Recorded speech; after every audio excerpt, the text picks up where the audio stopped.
Well, good morning, hope you're all doing well. So with last week's failed attempt at shooting that castle and having to change my plans, I'm heading out again today. It's not the best day, we've got overcast skies, quite white looking skies, but I'm hoping that's going to change later in the day. So let's go ahead and see whether we can make some sense of this castle shot today. So guys, arrived at this castle, Prudder Castle, and you wouldn't believe it if I told you. It's closed. There's no access to it. All I can see is this wall around it and see if I can make a shot from here somewhere, but it's going to be a bit of a challenge. There is what's left of a moat, I think, which is a pond down here, which I might be able to use, but the view of the castle isn't the best from here. It's kind of blocked out by trees. You've got a gateway through that you can see there, but it's all you can see is just walls around it, so it's not going to be the best of shots, I don't think. Sod's law, isn't it? But you just got to make the best of what you can sometimes. There's nothing I can do about these situations, it just happens. I mean, it's not the best today anyway. We haven't got the greatest conditions, we haven't got the best light.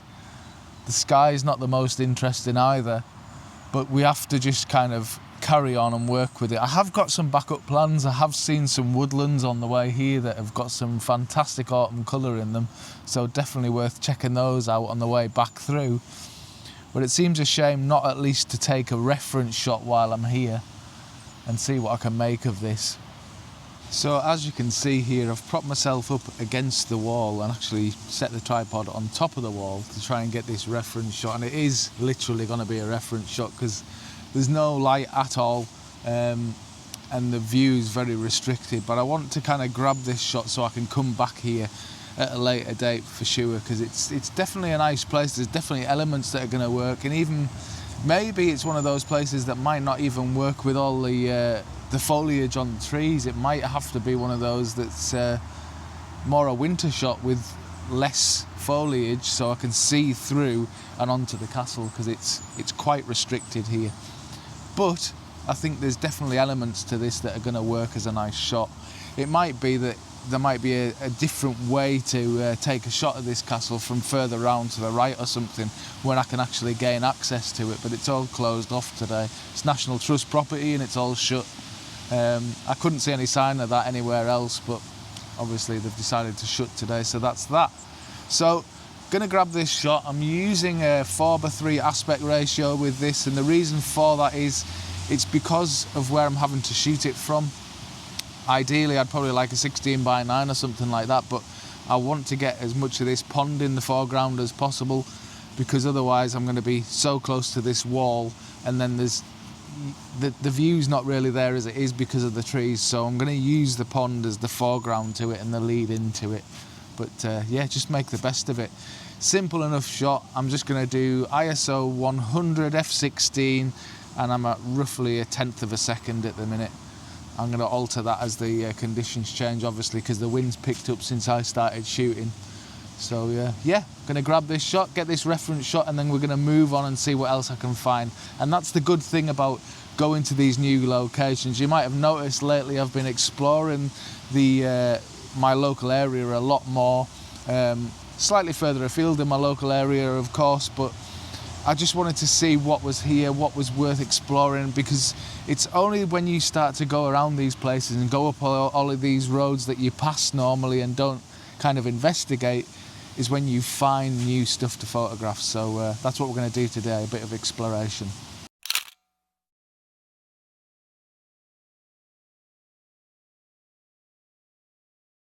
So, not the best start to the day, but I'm not complaining about it. At least I'm out photographing, so that's the main thing today. So what we're going to do is I'm going to head down to a woodland that I passed on the way in and see if we can get some of this autumn colour, and maybe, hopefully, fingers crossed, the light picks up a little bit, because it's really, really flat today.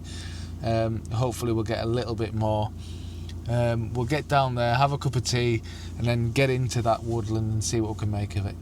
So as you can see there, the weather's turned a bit nasty, but what I'm actually hoping for whenever the weather turns like that is I tend to aim for woodland and forest, because what you tend to get is atmosphere. That sort of rain and that drizzle and mist can kind of float into the woodlands or forests themselves and give you that lovely sort of almost painterly feel to everything. So it's always worth coming and exploring a forest or a woodland area when the weather turns bad, because you never know, and especially with these autumn colours at the minute, might just find something that works.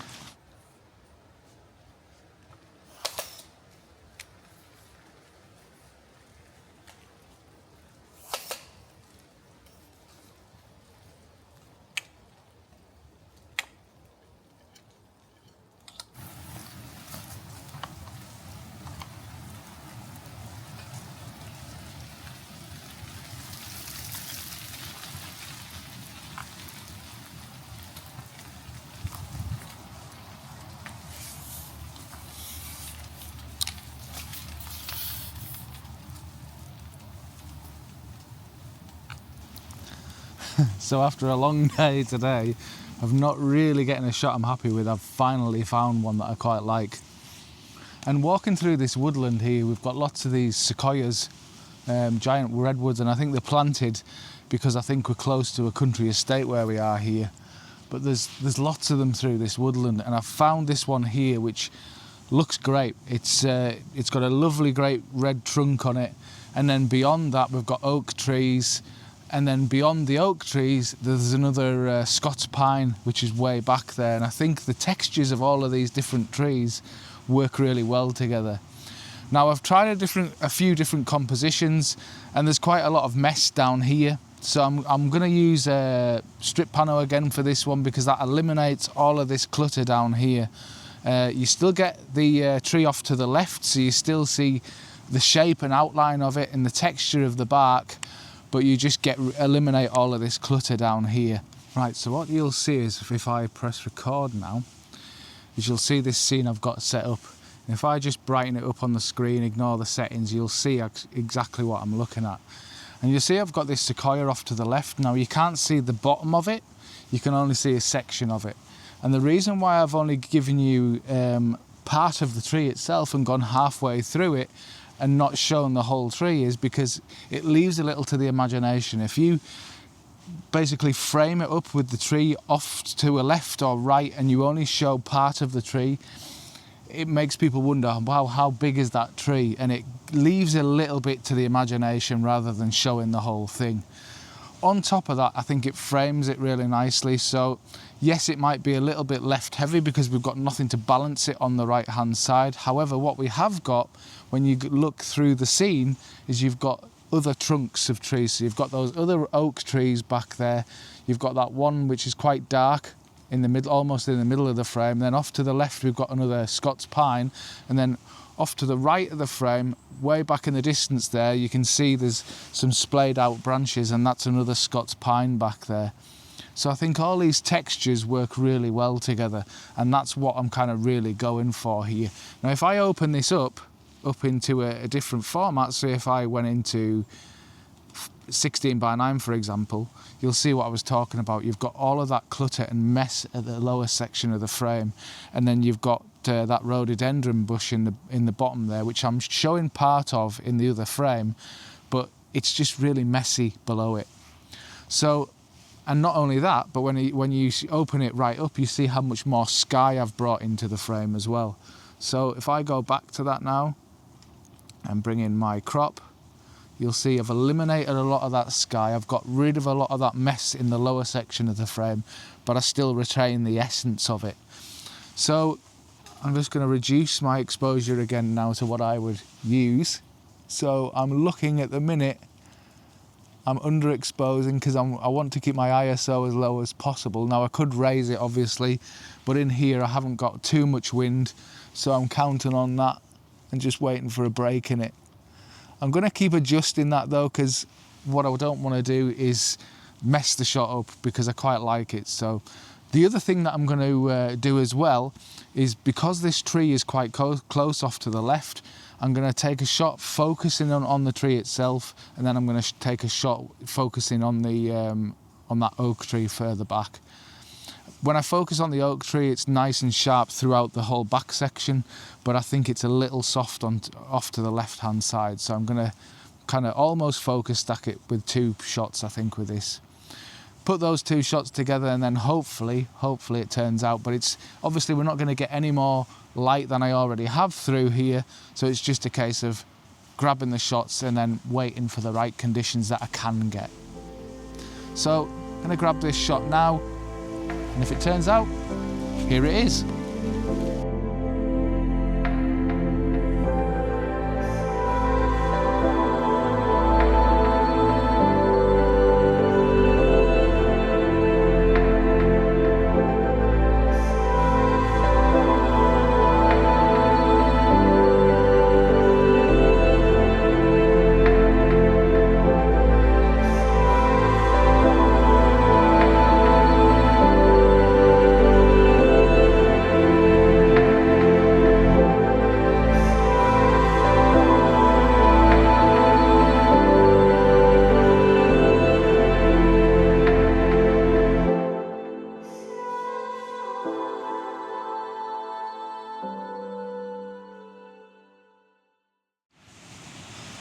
So this is what I really, really love to do when the weather turns like this. And this is kind of, I suppose, the point of the video, is when that weather turns against you. In other words, you can't use the sky because it's just white, it's grey, there's not very much going on, it's not very interesting.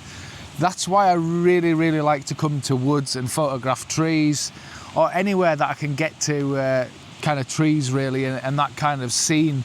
Because you don't really need the sky. In fact, a lot of cases you want to eliminate it. Not always, but in a lot of cases you really do, because you want to be able to focus on the subject, whatever that might be. And in this case, what it is autumn colour. And now the autumn colour has really started to come alive. It's got a lot more about it. So there's a lot more scenes opening themselves up. So I've just noticed this little scene on my way back to the van. And although it's not the same as the one I'd seen earlier on,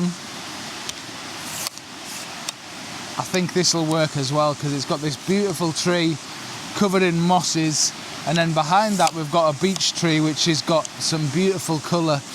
So I'm gonna try and capture a similar shot that I've taken before, not of this particular tree, but very similar style. I just think it'll work well, and especially in the pano format, because I want to capture the colour, and the colour is along the lower section of the frame. So we'll get set up and see what I can make of it, but I think it should work. So I really want to show you this scene because it's really popping because of the autumn colour. So I'm just going to press record on the back of here again. Now what you'll see is I've got this pano set up again because it works so well in here. I don't want too much of a broad frame in here, because most of the interest and most of the colour is in the lower section of the image, and that's the part that I really want to focus on. I want part of the image to be colour at the top, with all those leaves that are changing colour, the beech leaves behind, and then the lower section of the frame, more of the darker water, with little sections of the white rapids as they run through. Now what I've done as well is I've kind of centred the tree. It's not totally centred, it's a little bit off to the left, but it just works well in the frame. If I move across to the right, I'm getting more of this ash tree in it, and if I move to the left, there's more sort of clutter and distractions off to the left. So I've kind of centred it to take out most of those distractions. Now what I want out of this frame is, and the reason why I haven't opened it up into a big frame, is I want the colour, i.e. the colour of the leaves behind in the top section of the frame, and then I want that darker water in the lower section of the frame. So as you can see there, I've got my focus point on the actual trunk of the tree, and it's getting a little bit of ambient light from behind me here. Simple enough shot. I haven't had to put any filters on because it's dark enough. I'm at ISO 100 and then f16 and 1.3 seconds. So I'm just going to grab this shot now.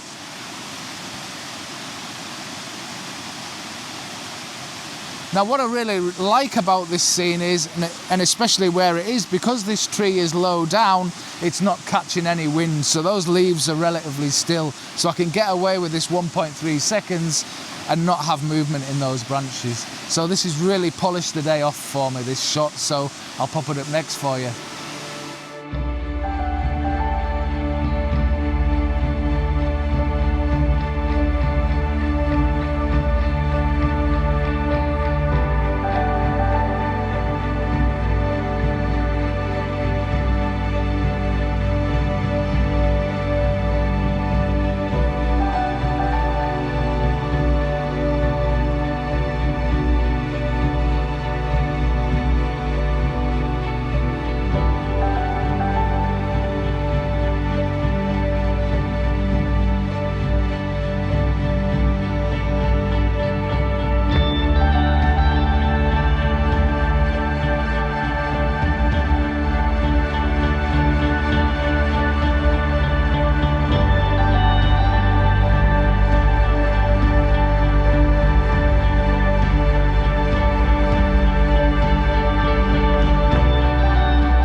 So guys, hopefully you've seen why I really love coming to the woods when conditions change or deteriorate, because you really do sort of get the best of the conditions. It kind of saturates the colours, especially at this time of year as well, without having to polarise it really. It gives that really damp look to the leaves and it really makes them pop. So that's another thing that I really love, and that's why I always head to the forests or the woods. Anyway, hope you've enjoyed this week's video. Like and subscribe if you have, and stay tuned for more content. We have lots coming up, especially from Canada. That's going to be really good fun. We also, just to mention, have a couple of spots still left on Glencoe if you want to get on that one, which is in November. We're getting really close to that now. So Adam and I are going to be running 2 workshops in Glencoe. We have 1 place left on the first one and a couple of places left on the second one. So if you want to get in touch, if you're interested in those, I'll fill you in on all the details. And yeah, stay tuned. See you soon, guys. Take care. Bye-bye.